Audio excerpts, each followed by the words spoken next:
The phone went silent before the echo of her words finished dying.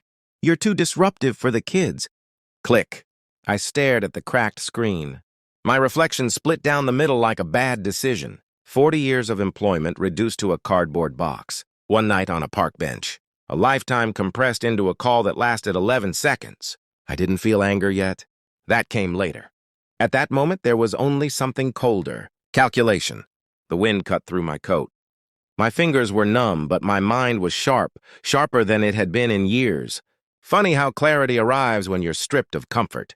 When the illusions fall away, I replayed her voice, practiced, polished, the tone she used when she wanted to sound. Reasonable while doing something cruel. Disruptive. I smiled. Across the street, a restaurant window glowed warm. Families laughed inside. Glass between us. Always glass. My phone buzzed again. A message this time. "Thanksgiving is at our place. If you want to join, come early and wash the dishes." My daughter-in-law. No hello, no concern. Just terms. I typed one word. "Enjoy." Then I turned the phone off and stood up, leaving the bench like it had never belonged to me. They thought I was finished. That was the mistake. For 40 years, I wasn't just an employee. I was an architect of quiet systems. I built things people relied on without understanding. Money moved because I said it could. Doors opened because I knew where the hinges were. When they fired me, they believed the title was the man. It never was. What my daughter never understood, what she chose not to understand, was that I had been preparing for her betrayal long before it arrived. Because betrayal never comes out of nowhere. It rehearses. The missed calls, the delayed replies, the way her children suddenly didn't feel comfortable around me, how I was always too much, too opinionated, too present. Her husband once joked, wine-heavy and careless, "You should slow down, old man. You're not the provider anymore." I watched his mouth form the words. I filed them away. And then there was the account, the one she didn't know I still monitored. Small withdrawals at first, then larger. Always justified, always temporary, always for the kids. Greed is loud when you listen closely. They weren't pushing me away because I was disruptive. They were clearing space. I didn't confront them. I never do. I investigated.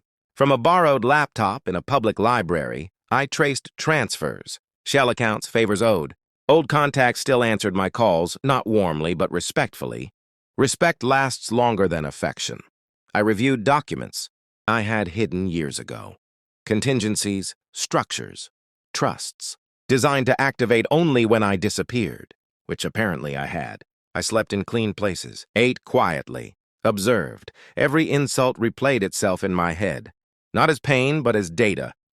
When my daughter-in-law posted pictures of Thanksgiving prep online, I studied the smiles, the plates, the arrogance of people who believe the ground beneath them is permanent.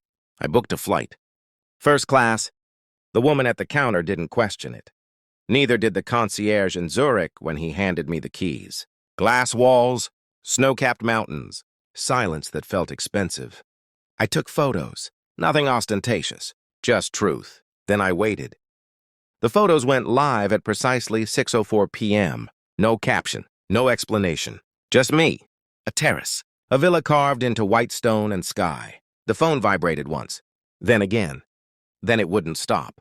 71 missed calls. Messages stacked on messages. Confusion, accusation, panic wrapped in politeness. "Where are you? Is this real? Why didn't you tell us?" I finally answered one. My daughter's voice broke immediately. "You said you were homeless." "I was," I replied, calm, emotionally. Silence, then crying. Then bargaining. I sent her the documents, screenshots, statements, the withdrawals, the clause that transferred control away from her the moment she denied me shelter.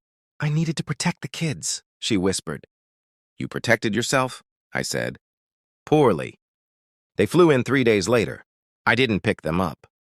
Security escorted them to the terrace. My daughter-in-law looked smaller without her kitchen, her rules, her audience. She opened her mouth. I raised a hand. "No dishes here," I said. Her face collapsed. I explained nothing more than necessary. The villa wasn't new, neither was the money. It had always been mine, carefully placed beyond reach, beyond entitlement. "I never needed you," I told them. "I wanted you." That distinction ruined them.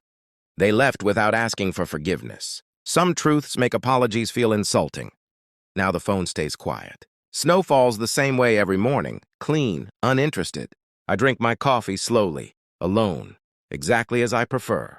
They learned something important. So did I. Blood doesn't make family. Access does, and I've revoked theirs forever.